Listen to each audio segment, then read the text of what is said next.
menjadi atau untuk sang pencipta nanti. Nanti tentu hal ini akan diuraikan mungkin ya secara singkat dan padat karena cukup malam oleh Bapak Ustaz Dr. Haji Ahmad Umar MAG.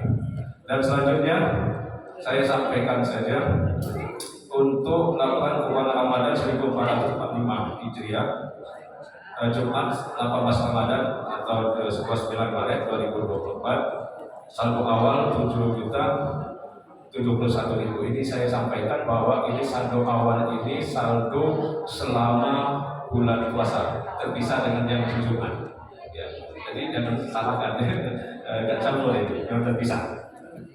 Infak dan sedekah jamaah tarawih dan witir malam kemarin 869.000, jumlah 7.940.000, pengeluaran 550.000, saldo sampai hari ini untuk selama Ramadan 7.390.000 rupiah.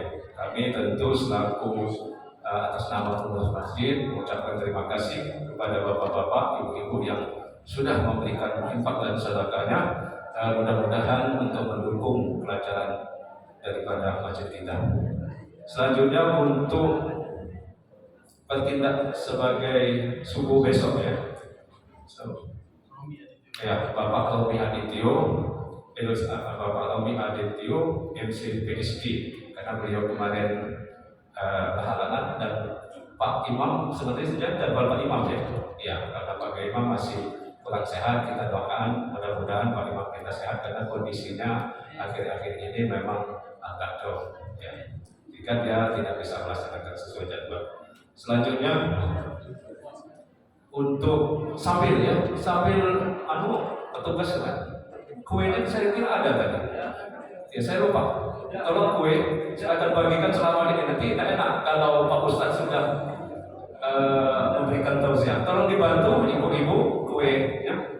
Ya, ada kue sedikit itu. Silakan cepat-cepat dikit. Saya lupa bulan. Ya. Ya. Silakan dibantu kan. Selanjutnya untuk yang membagikan atau takjil istilahnya kita kira sekarang untuk besok hari Sabtu ya. Sabtu 20 mana ini? Ya, Sabtu 30 Maret ya, 2024 atau 19 Ramadan ya, kita 19 Ramadan. Ibu para tempat di material. Yang pertama Ibu Leni dari RT 4, Ibu Nengsi RT 34, Bapak Sekuan Kawi atau keluarganya RT 6, Bapak Dodi RT 37, Ibu Suryati Badri RT 7. Jadi itu untuk yang menyediakan takjil atau buka bersama di masjid ini. Saya laporkan juga bahwa pelaksanaan selama Ramadan ini ya, berjalan dengan baik. Yang berbuka kadang-kadang sampai 20 lebih, kadang-kadang 10 ya, itu tergantung dengan cuaca juga ya. Jadi kami terima kasih kepada bapak-bapak, ibu-ibu yang sudah menyediakan untuk buka bersama di masjid yang kita cintai. Saya kira itu saja. Sambil jalan kami ucapkan terima kasih. Mudah-mudahan malam ini membawa berkah kita setelah kita mendengarkan usia dari Ustaz Dr. Ahmad Umar MAG.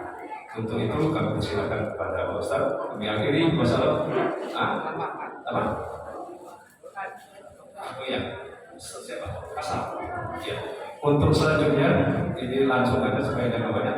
Pembacaan ayat suci Al-Quran akan dibacakan oleh anak kita Ashab. Nanti dilanjutkan bersama. Langsung ya saya. Terima kasih.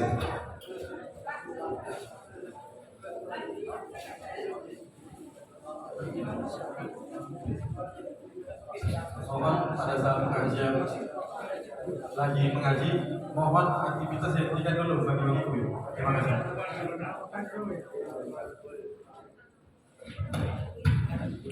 Untuk kegiatan karena ini ngaji, kalau kegiatan stop dulu, mari kita dengarkan sholat sama-sama bacaan ayat suci Al-Quran. Assalamualaikum warahmatullahi wabarakatuh.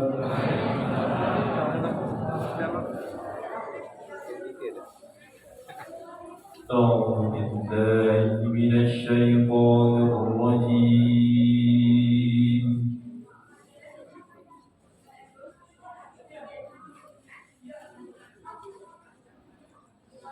بسم الله الرحمن الرحيم.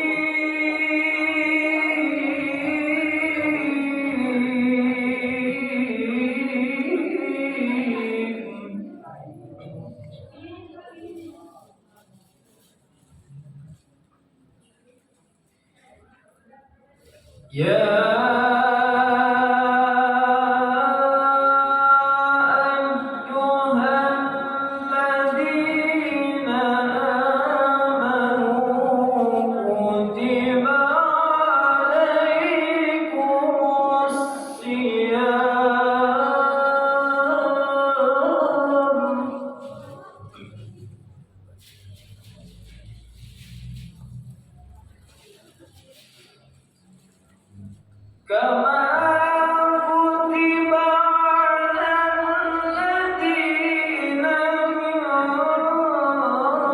قبلكم لعلكم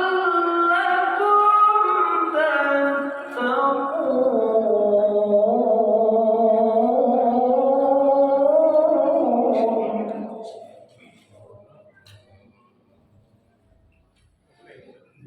أياما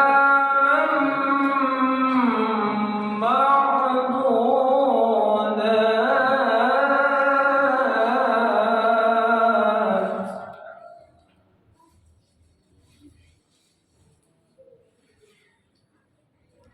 فمن كان منكم مريضا أو على سفر فعدة من أيام أخر.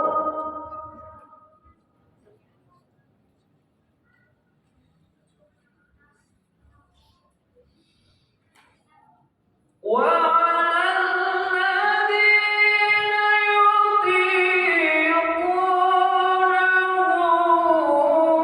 فدية طعام مسكين.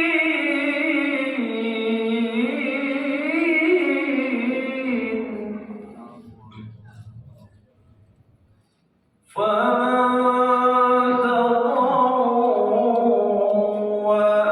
خيرا فهو خير له. وأن تصوموا خير لكم إن كنتم تعلمون.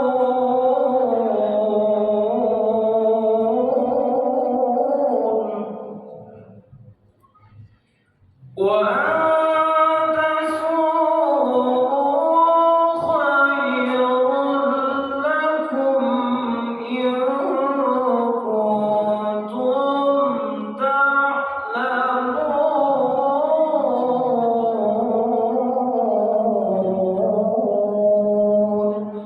صدق الله العظيم. Assalamualaikum warahmatullahi wabarakatuh.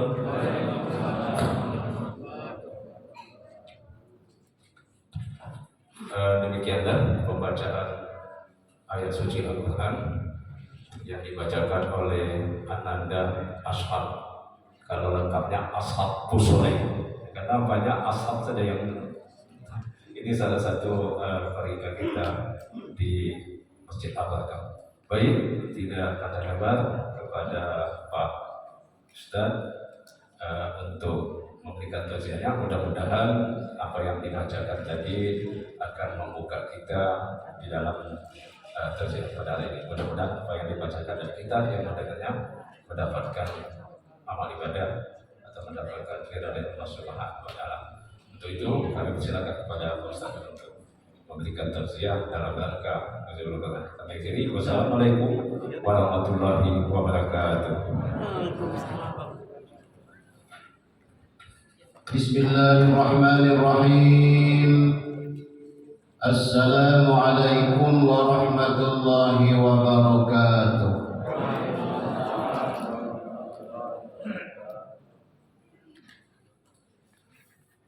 Jika ingin melihat ikan di dalam kolam, jernihkan dulu airnya sebening kaca. Bapak Ibu tadi yang jawab salam, saya doakan hidup bahagia. Kalau ada yang belum jawab tadi, kita ulang lagi supaya bahagia kalau kita. Assalamualaikum warahmatullahi wabarakatuh.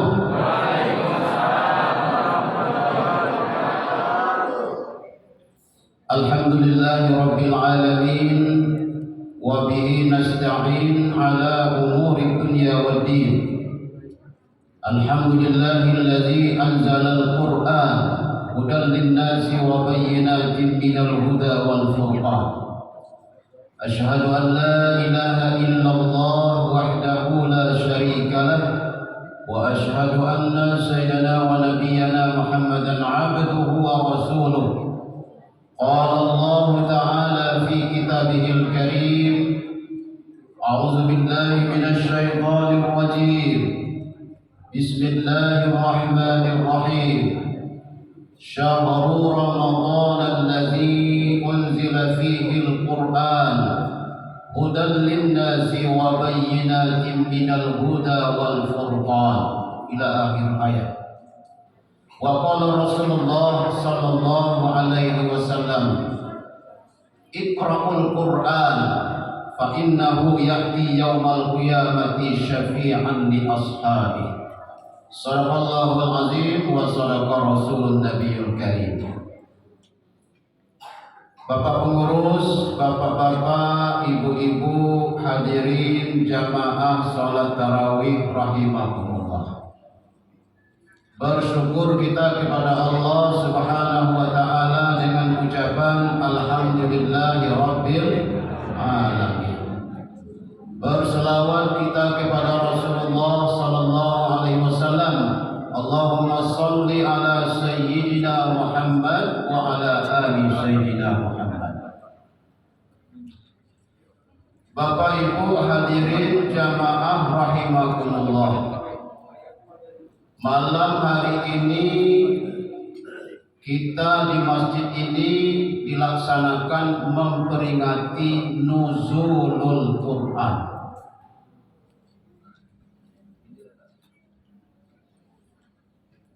Ibu-ibu tahu tak apa itu Nuzulul Quran?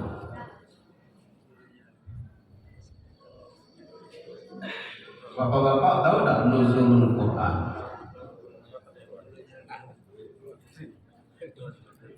Berarti Nuzulul Quran itu memperingati turunnya Al-Quran. Nah, sekarang saya tanya lagi, kapan turunnya Al-Quran itu?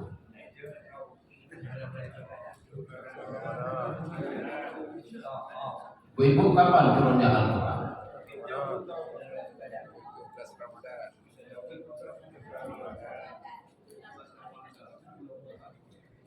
Nah, nanti mungkin di suatu saat nanti ke depan ini datang anak-anak kita bertanya, betulan kelas 5 SD, Ma, ada PR dari sekolah. Apa itu nak? Ini nak.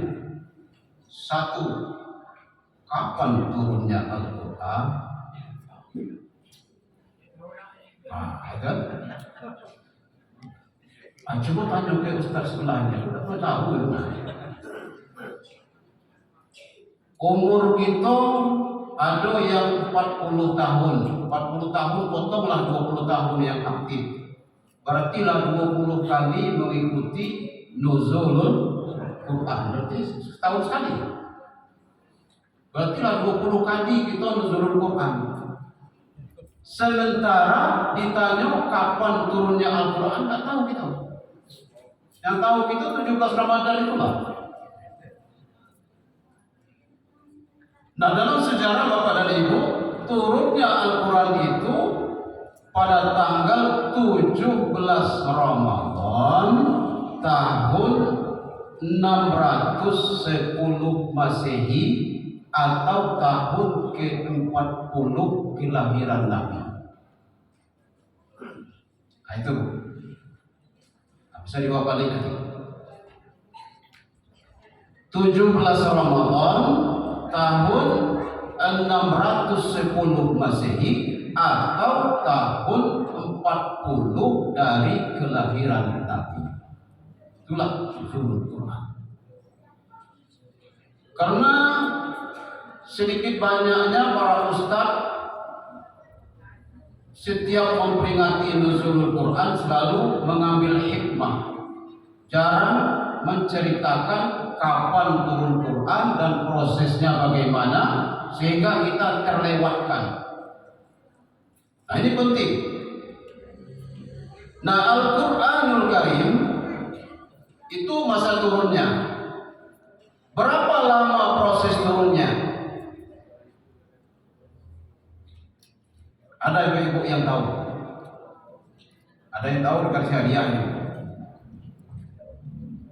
22 tahun 2 bulan 22 hari. Nah, itu masa turunnya. 23 tahun kurang sedikit. 22 tahun 2 bulan 22 hari. Itu proses Al-Quran turun. Lamanya. Bagaimana prosesnya?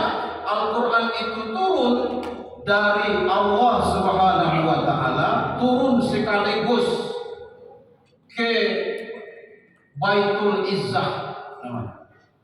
Dari Lauh Mahfuz turun ke Baitul Izzah. Seluruhnya. Nah, dari Baitul Izzah itu diturunkan oleh malaikat Jibril kepada Nabi Muhammad secara berangsur-angsur, bukan sekaligus, secara berangsur-angsur, bertahap-tahap sesuai dengan kondisi dan situasi dan permintaan atau pertanyaan. Maka turunlah ayat. Ada ayat itu turun seperti bunyi gemerincing yang keras, tanda ayat turun. Ada ayat itu turun, ada pertanyaan sahabat yang tidak bisa dijawab oleh Rasulullah, turunlah ayat. Ayat yang pertama turun surat apa? Akan sama dengan Umar bin Khattab kemarin di saya ceramah nuzul Quran malam tadi di Cempaka Permai, Masjid Umar bin Khattab. Saya tanya, ayat yang pertama turun surat apa, Bu? Surat Iqra. Ada surat Iqra, Bu? Adanya surat Al-Alaq ayat 1 sampai 5. Tidak seluruhnya. Padahal ayat surat Al-Alaq itu panjang, tapi turun itu pertama kali surat Al-Alaq ayat 1 sampai 5. Iqra bismi rabbikal ladzi khalaq, khalaqal insana min 'alaq, Iqra wa rabbukal akram, alladzi 'allama bil qalam, 'allamal insana ma lam ya'lam. Ayat yang pertama menceritakan tentang menyuruh Nabi untuk membaca. Apa makna di balik itu? Allah Subhanahu wa Ta'ala ayat yang pertama turun perintah membaca supaya umat Rasulullah SAW jangan sampai ketinggalan, banyak-banyaklah membaca. Ayat yang terakhir turun surat apa, Bu? Ustaz malam ini bertanya tuh. Lain puluh Ustaz. Tak usah dipanggil besok ini. Surat Al-Maidah ayat 3. Supaya kita semua ada pengetahuan di bawah pulang. Al-yawma akmaltu lakum dinakum wa atmamtu alaikum ni'mati wa raditu lakumul Islam dinan.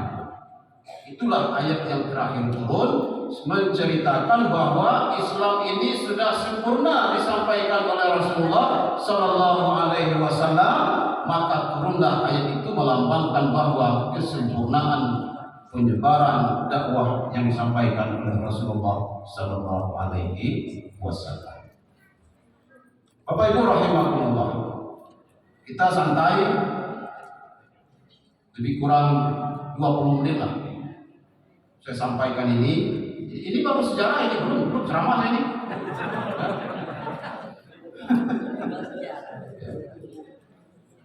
Saya sampaikan sejarah ini supaya tahu kita, jangan sampai kita buta dari sejarah Al-Quran.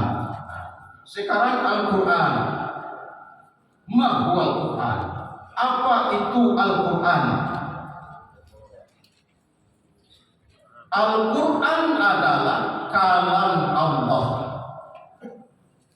yang diturunkan kepada Nabi Muhammad sallallahu alaihi wasallam melalui malaikat Jibril, diturunkan secara berangsur-angsur, diawali dengan surat Al-Fatihah, diakhiri dengan surat An-Nas, berpahala bagi orang yang membacanya.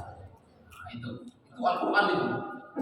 Berisikan 30 juz, 114 surat, 6.666 ayat. 6.666 ayat. Itu yang mayoritas. Itulah Al-Quran. Nah, ini ayat yang kita bacakan di awal tadi di surah Al-Baqarah. Syahrul Ramadan alladzi unzila fihi al-Qur'an hudan linnas. Bulan Ramadan, bulan diturunkannya Al-Quran. Hudan linnas, petunjuk bagi manusia, dan penjelasan dari petunjuk-petunjuk itu dan pembeda antara yang hak dan yang batil. Itulah Al-Quran. Salah satu fungsinya adalah hudan linnas, petunjuk bagi manusia. Ada kalanya Allah mengatakan hudan lil muttaqin, petunjuk bagi orang-orang yang bertakwa. Itu fungsi Al-Quran, Bapak Ibu. Nah, sekarang timbul pertanyaan Bapak dan Ibu. Kapan atau sudahkah Al-Quran itu menjadi petunjuk bagi kita? Nah, itu.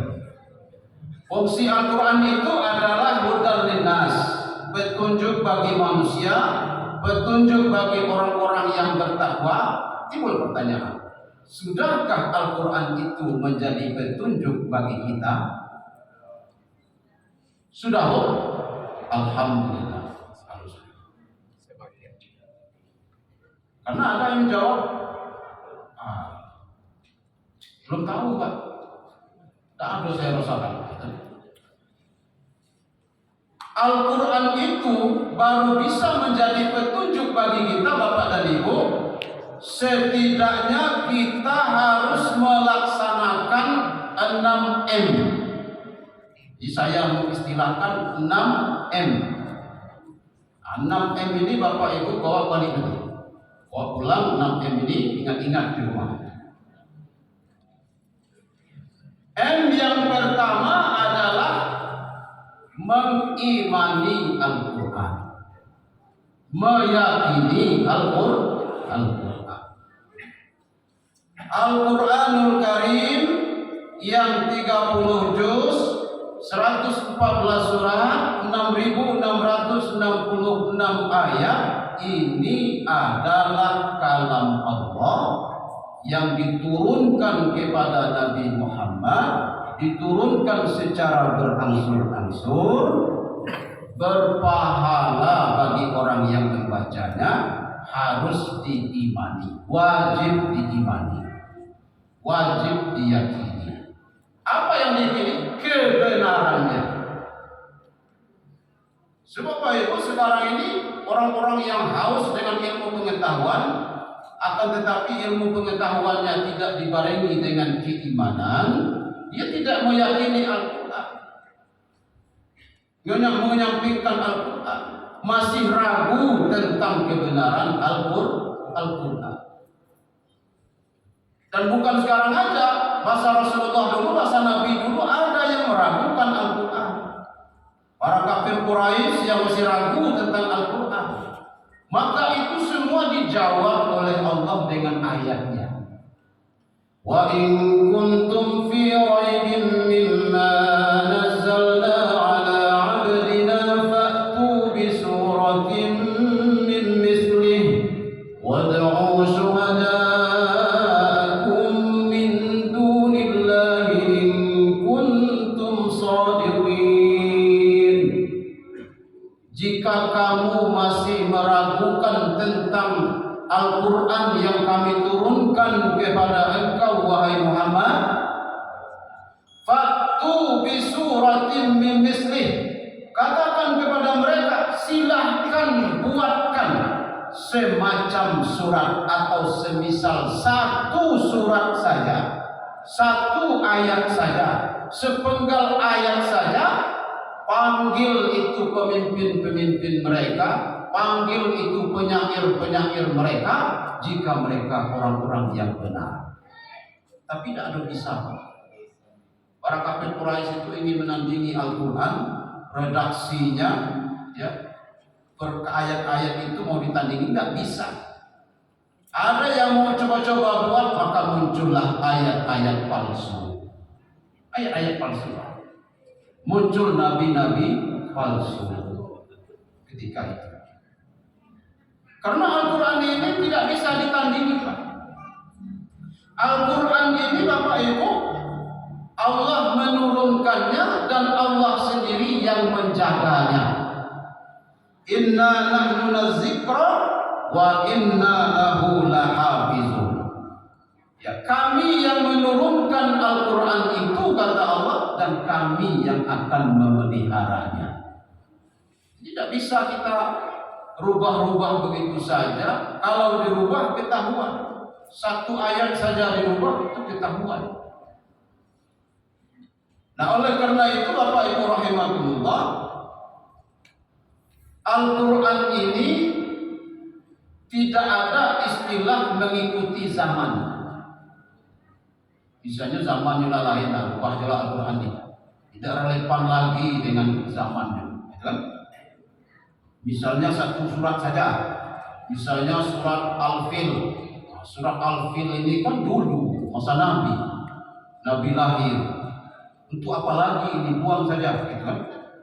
Tidak bisa, tetap itu. Karena Al-Quran itu unsur sejarah historis, ya. Sejarah-sejarah diceritakan dalam Al-Quran, unsur ketauhidan, unsur ekonomi diceritakan semua dalam Al-Quran. Jadi, M yang pertama adalah harus Al-Quran itu menjadi petunjuk bagi kita adalah mengimani Al-Quran. Mari kita imani Al-Quran. Yang kedua, supaya Al-Quran itu menjadi petunjuk bagi kita, mempelajari Al-Quran. Harus dipelajari, Pak. Di yang kedua harus dipelajari. Siapapun orangnya, sepintar apapun otaknya, harus mempelajari Al-Quran. Sebab tidak bisa serta-merta bisa baca tanpa dipelajari. Bagaimana cara mempelajarinya? Banyak metode, Pak. Yang terkenal itu dua.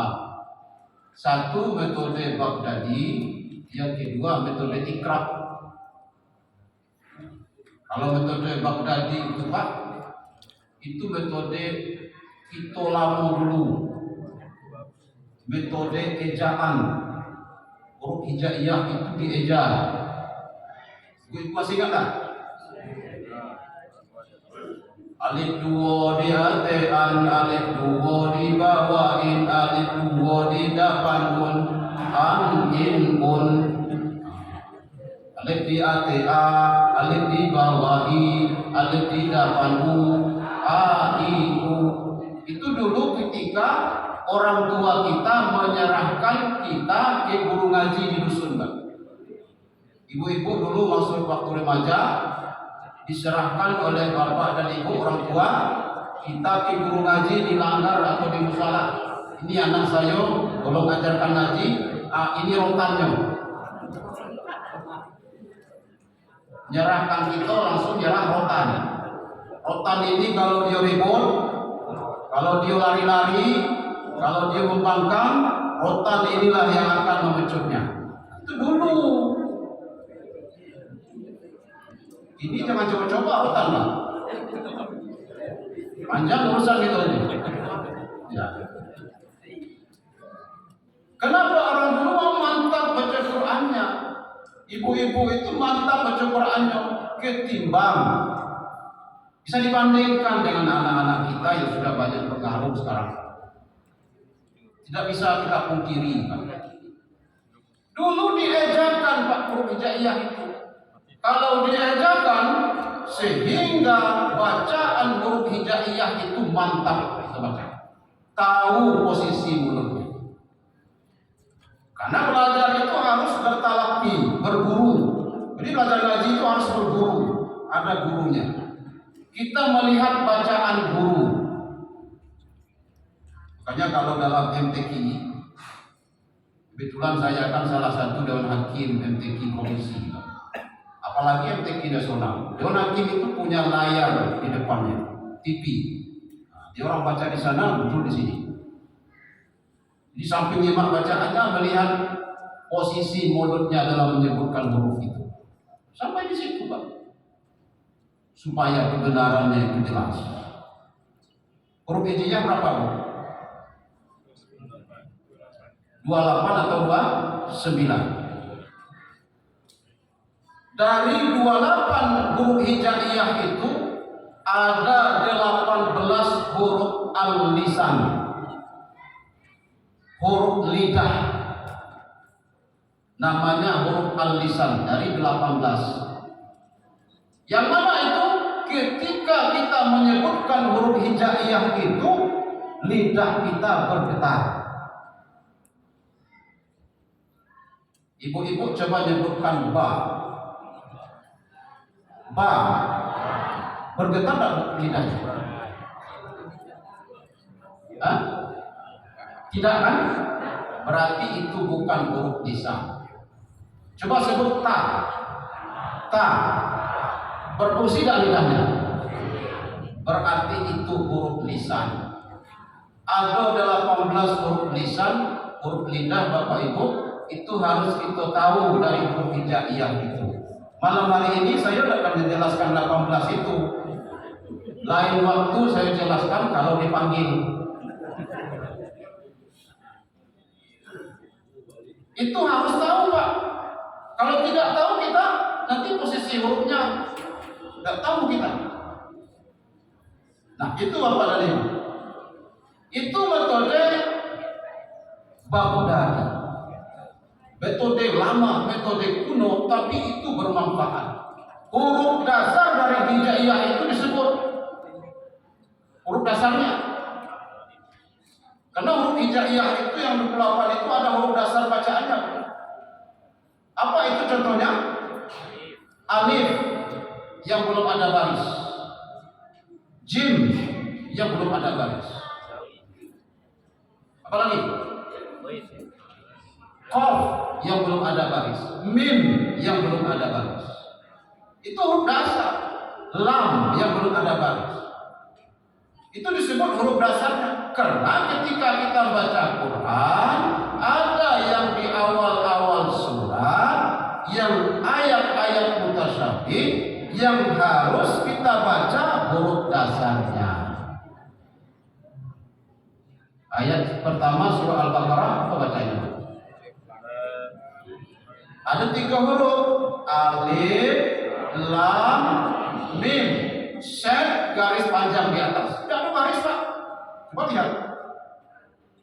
3 huruf itu tidak ada garis, cuma garis panjang di atas kaki. Nah, oleh anak-anak kita yang tidak belajar huruf dasar, apa yang dibacakan? Hah? Alama,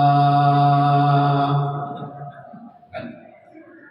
Alara, alif lam ra, ta sama qasin, mim, yasa, yasin. Itu Pak yang kita temui seperti itu, akibat dari tidak tahu huruf dasarnya. Oleh karena itu, kalau kita mungkin tidak lagi mungkin karena sudah berumur, jangan sampai anak-anak kita buta huruf Al-Qur'an. Serahkanlah anak kita itu, suruh dia ngaji di TPQ, di mana di musola atau di masjid, di tempat-tempat pengajian, serahkan, tolong ajarkan. Atau dipanggil guru kita di rumah, privat di rumah, mengajarkan anak-anak kita mengaji supaya anak kita tidak buta huruf Al-Qur'an. Ibu-ibu, bapak-bapak boleh bersedih kalau anaknya tidak bisa bahasa Inggris, bersedihlah gak apa-apa. Kita semua boleh bersedih kalau anak-anak kita lemah matematika. Tapi Bapak dan Ibu, kita lebih bersedih lagi, lebih cemas lagi kalau anak-anak kita buta huruf Al-Qur'an. Sampai tua nanti bacaannya tidak benar. Karena tidak belajar dari kecil, penyesalan itu timbul ketika sudah tua, karena ekonominya bagus, karena kehidupan dunianya bagus, maka ada kesempatan untuk naik haji. Sebelum naik haji itulah ia terpikir, saya ini belum lancar baca Quran, nyesal saya dulu tidak belajar. Baru nak panggil Ustaz itu tidak belajar. Mana lagi? Kata Ustaz, ba, ta, sa, ja, ha, dua lagi. Hilang semuanya. Karena belajar di waktu kecil bagaikan mengukir di atas air, di atas batu. Belajar ketika dewasa bagaikan mengukir di atas air. Uas Ustaz yang ngajar. Ra, kata Ustaznya. Ga, ra, ga, bukan ga, ra, ga. Rupanya dia tidak bisa nyebut ra, atau dialek kita kan. Sering nyebut beras bekas kan. Terbawalah nyebut ra, katanya. Ya, kalau itu terus tidak benar nyebut ra-nya. Ra itu bergetar di kita. Jadi Bapak Ibu, khairukum man ta'allama al-Qur'an wa 'allamahu. Sebaik-baik kamu adalah orang yang belajar Al-Qur'an dan mengajarkannya kepada orang lain. Singkat cerita Bu ya. 20 menit lagi, 10 menit lagi. Baru dua N. N yang ketiga adalah membaca Al-Quran. Ini sudah kita imani, sudah kita pelajari, kita baca Al-Quran itu. Bukan hanya mempelajari saja. Konsepnya bagus kita, tapi tidak pernah baca. Karena bacaan Al-Quran itu dihitung mengubah setiap huruf bacaan kita. Apa kata Rasulullah SAW? Man qara harfan min kitabillahi falahu bihi hasanatu wal hasanatu bi asri amsalihah. La aqwalu wal alif lam mim harfun walakin alif harfun wa lam harfun wa mim harfun. Apa kata Rasulullah? Siapa yang membacakan Al-Quran, maka dia mendapat satu kebaikan. Setiap satu kebaikan semisal 10 kebaikan. Jangan kamu katakan, kata Rasulullah, alif lam mim itu satu huruf, melainkan alif satu huruf, lam satu huruf, mim satu huruf. Berarti tiga huruf. Baru alif lam mim lah 3 huruf kita baca. Kalau dikali 30 lah 90 kebaikan itu baru alif lam mim. Nah, oleh karena itu membaca Al-Quran ini Bapak dan Ibu harus digemarkan dalam kehidupan kita. Gemar membaca Al-Quran. Ibu-ibu mau tak Al-Quran itu menjadi sahabat nanti? Mau kan? Kita semua menginginkan Al-Quran itu menjadi sahabat penolong nanti di hari kiamat. Rasulullah sendiri menceritakan, Iqra'ul Quran, bacalah Al-Quran, kata Nabi. Fa innahu ya'ti yaumal qiyamati syafi'an li ashabih. Sesungguhnya di hari kiamat nanti Al-Quran itu menjadi sahabat-sahabat penolong bagi yang membacanya. Inilah yang bisa menolong kita. Karena sahabat Al-Quran, orang-orang yang dalam hidupnya gemar membaca Al-Quran. Apa yang kita baca, yang kita pelajari tadi, sudah terpelajari dengan bacaan-bacaannya, makhrajnya, tajwidnya, kita pelajari, kita baca sesuai dengan yang kita pelajari. Sebab tidak bisa kita sembarangan bacanya Pak, walaupun iramanya bagus, karena suaranya bagus, sering mendengar ngaji, tapi dia sendiri tidak lancar baca Quran, tapi iramanya bagus.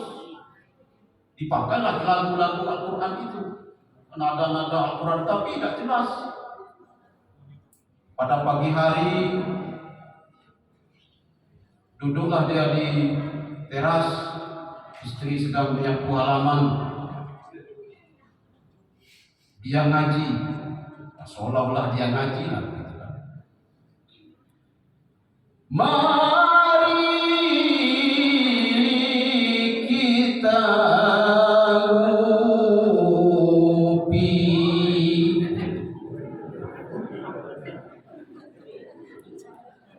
kalau sepintas lalu itu Pak ngaji kan? Ngaji itu kan, sepintas lalu kan? Tapi itu tidak, itu bukan ayat itu. Itu lagunya lagu jawab ayat. Tapi dengan bukan ayat. Kalau bagusnya suami saya ngaji, kata istrinya sebenarnya. Istrinya meriah pula, bagus pula suaranya. Aku cuma mau jawab aja. Kalau mau ngopi buat sendiri.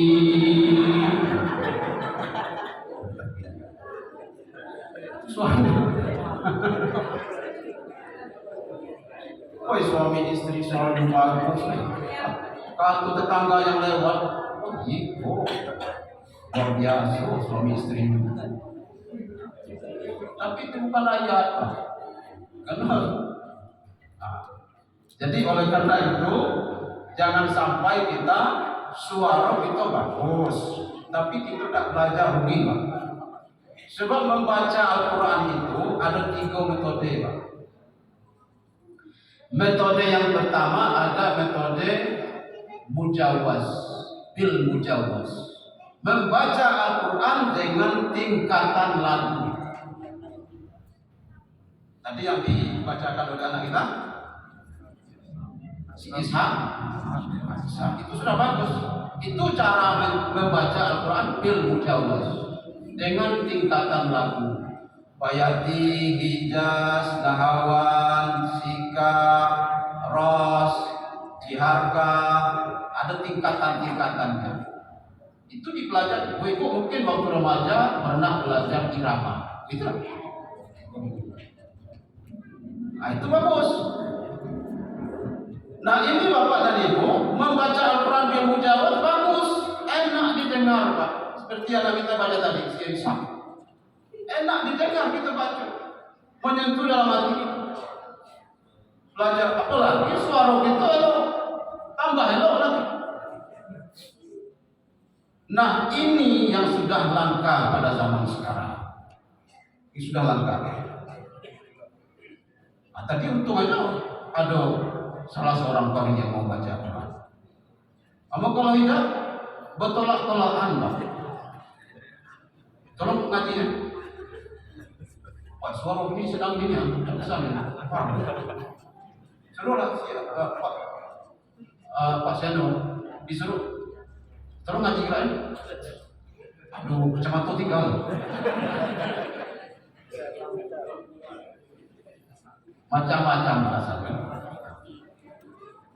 Jadi oleh karena itu, anak-anak kita, Bapak dan Ibu, suruhlah dia belajar. Nah, belajar dengan bil mujawaz ini. Panggil gurunya. Dan bil mujawaz ini untuk dibaca kita di dalam membaca Al-Quran sendiri atau bersama-sama atau dalam event-event perlombaan. Itu bil mujawaz. Dan itu tidak boleh baca dalam imam. Mentang-mentang dia qari dibaca dengan mujawaz tingkatan lagu. Jadi imam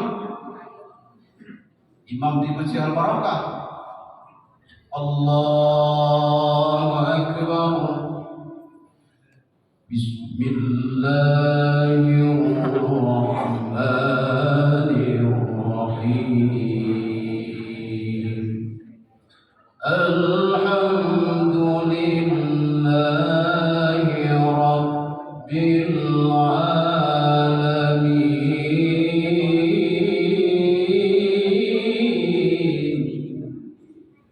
Atau jemaah di belakang asudah kita terperangkap itu atau nah, luar kita sampai depan dulu.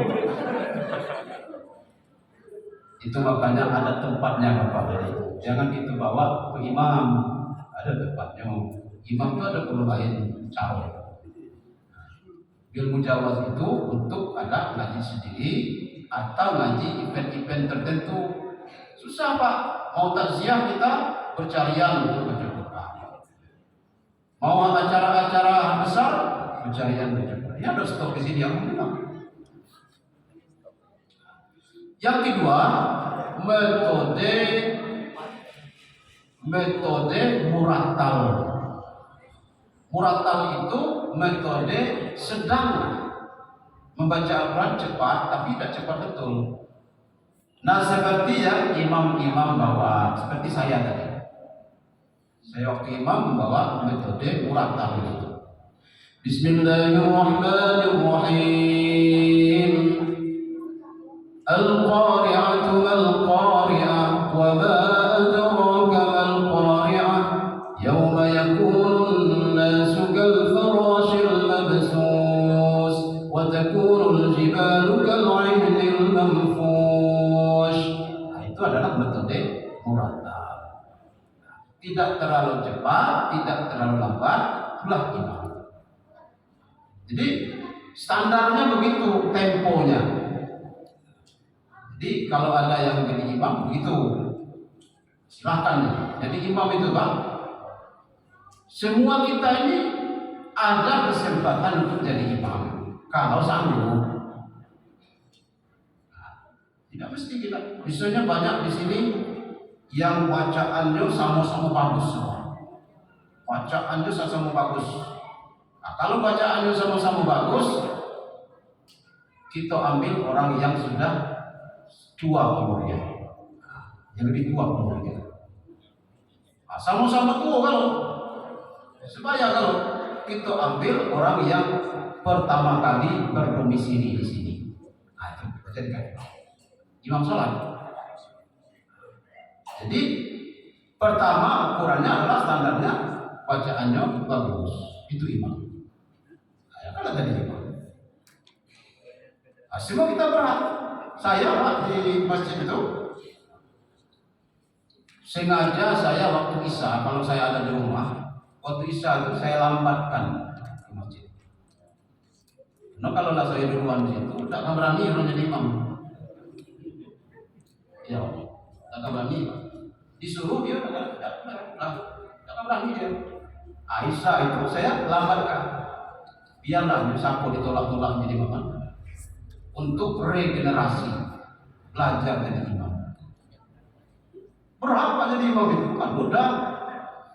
Kalau udah biasa ngerete itu kaki gitu, goyang-goyang kaki gitu, ditengok jemaah belakang. Kalau udah biasa, kalau biasa aja. Bagaimana tipsnya supaya kita jangan grogi? Kita latihan dulu di rumah, Pak. Minimal di keluarga kita. Nah, kalau tidak mau juga di keluarga kita sendiri. Sholat dijaharkan, sholat yang dikeraskan bacaannya itu maghrib misalnya. Nah, kita baca maghrib itu seperti jadi imam sholat, tapi dikeraskan setelah jadi imam. Nah, sudah itu kita mulai disuruh anak istri kita jadi jemaah, itu jadi imam. Latihan. Nah, sudah terbiasa. Nah, itu ada modal itu. Kalau disuruh mendadak di masjid itu bisa. Nah, itu Pak. Itu harus, apalagi laki-laki Pak. Harus Pak. Itu modal kita. Nah, oleh karena itu modal kita Pak dalam hidup ini, hafalan itu dianjurkan kita sebanyak-banyaknya. Kalau hafal 30 juz luar biasa Pak. Kalau hafal juz 30 luar biasa. Pak Ustaz dah hafal juz 30 itu panjangnya itu, banyak surat itu. Minimal surat Ad-Duha sampai An-Nas. Ad-Duha sampai An-Nas. Itu modal kita. Woi Pak Ustaz, Ad-Duha sampai An-Nas itu banyak surat itu, tidak hafal gitu. Payah hafalnya, susah. Ah, kita turunkan lagi. At-Takasur sampai An-Nas. Seperti yang saya bacakan tadi, At-Takasur sampai An-Nas. Oh, masih panjang, Ustaz, banyak itu. Gitu turunkan lagi. Qul ya ayyuhal kafirun sampai An-Nas. Berapa buah? Sekitar 6 buah surat Al-Kafirun sampai An-Nas. Oh, masih panjang, Ustaz, dah hafal gitu. Nah, kalau tidak hafal juga 3 kul. Nah, apalah 3 kul itu? 3 kul itulah modal kita selama hidup. Qul huwallahu ahad, qul a'udzu birabbil falaq, qul a'udzu birabbin nas. Apa saya dah hafal itu? Nah, modal itu. Ya memang itulah hafal kita, tidak masalah. Nah, itu. Jadi oleh karena itu Bapak dan Ibu, silahkan kita menjadi imam dalam sholat dengan bacaan-bacaan yang benar. Metode yang ketiga pencukuran tadi sesudah murattal, ada yang ketiga lagi, metode hadar. Namanya metode hadar. Metode hadar itu adalah bacaan Al-Quran dengan cepat, tapi tidak meninggalkan panjang pendeknya dan tajwidnya. Nah, biasanya kalau cepat ini itu sedang menghafal ayat. Baca boleh, tapi dengan tetap memperhatikan bacaan panjang pendeknya dan tajwidnya. Contohnya begini. Bismillahirrahmanirrahim. Alif lam mim. Zalikal kitabu la raiba fihi hudan lil muttaqin allazina yu'minuna bil ghaibi wa yuqimuna as-salata wa mimma razaqnahum yunfiqun wallazina yu'minuna bima unzila ilayka wa ma unzila min qablik wa bil akhirati hum yuqinun. Cepat tapi tapi panjang pendeknya jelas. Yang tidak boleh itu cepat tapi tidak menentu. Jadi bacaan itu tidak jelas, dikerumuk-kerumuk juga ya. Bismillahirrahmanirrahim. Alhamdulillahirabbil alamin arrahmanir rahim maliki yaumiddin waladdallin.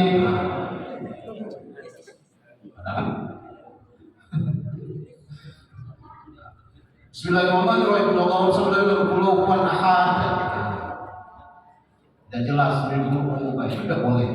Cepat tapi harus memperhatikan takbirnya itu.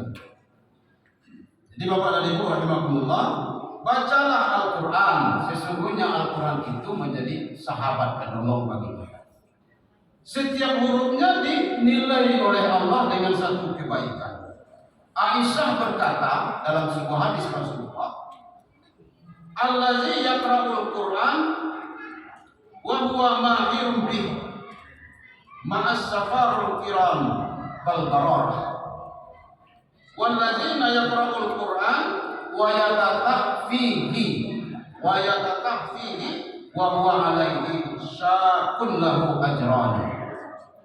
Apa kata Rasulullah? Orang yang membaca Al-Quran dengan mahir, maka dia bersama malaikat-malaikat yang mulia. Orang yang membaca Al-Quran dengan terbatah-batah, belum belajar, tertatah-tatah dia membaca Al-Quran, masih belum belajar. Apa kata Rasulullah? Wa alaihi syaqul lahu ajrani. Bagi mereka itu dapat dua pahala. Pahala dia membaca Al-Quran dan pahala kesungguhan dia ingin membaca Al-Quran. Bayangkan Ibu, terbatah-batah Al-Quran dapat dua pahala gitu. Apalagi lancar. Cuman jangan sampai terbatah-batah itu sepanjang masa, terbatah-batah sepanjang umur. Nah, tahun ini terbatah-batah, tahun depan tidak. Kita harus belajar, sudah belajar. Ini Bapak Ibu. Jadi itu kita membaca Al-Quran. Yang keempat, menghayati ayat-ayat yang dibaca. Jadi hayatilah Al-Quran yang dibaca. Apa yang kita baca kita hayati. Kita lihat artinya, kita lihat tafsirnya, maka kita paham ayat yang kita baca itu apa maksudnya. Banyak Al-Quran tafsir sekarang Bapak Ibu, Al-Quran terjemahan itu menjadi pelajaran untuk menghayati Al-Quran. Setelah kita menghayati, yang selanjutnya adalah mengamalkan Al-Quran. Diamalkan. Dapat satu ayat, kita hayati, jelas apa maksudnya, kita amalkan dalam kehidupan kita. Setelah itu yang terakhir, yang keenam, mendakwahkan Al-Quran. Mengimani Al-Quran, mempelajari Al-Quran, membaca Al-Quran, mengamalkan Al-Quran, mendakwahkan Al-Quran. Jadi kita dakwahkan Al-Quran, ayat yang kita baca, ayat yang kita pahami, ayat yang kita amalkan, dan kita dakwahkan minimal dalam keluarga kita. Kalaulah kita 6M ini kita laksanakan dalam kehidupan kita, insya Allah Al-Quran itu berfungsi menjadi petunjuk dalam kehidupan kita. Bapak Ibu rahimakumullah, barangkali ini yang dapat saya sampaikan dalam rangka nuzulul Quran pada malam hari ini. Mudah-mudahan kita semua menjadi sahabat-sahabat Al-Quran di yaumil qiyamah nanti. Amin ya rabbal alamin. Banyak maaf, wallahul muwaffiq ila aqwamit thoriq. Wassalamualaikum warahmatullahi wabarakatuh.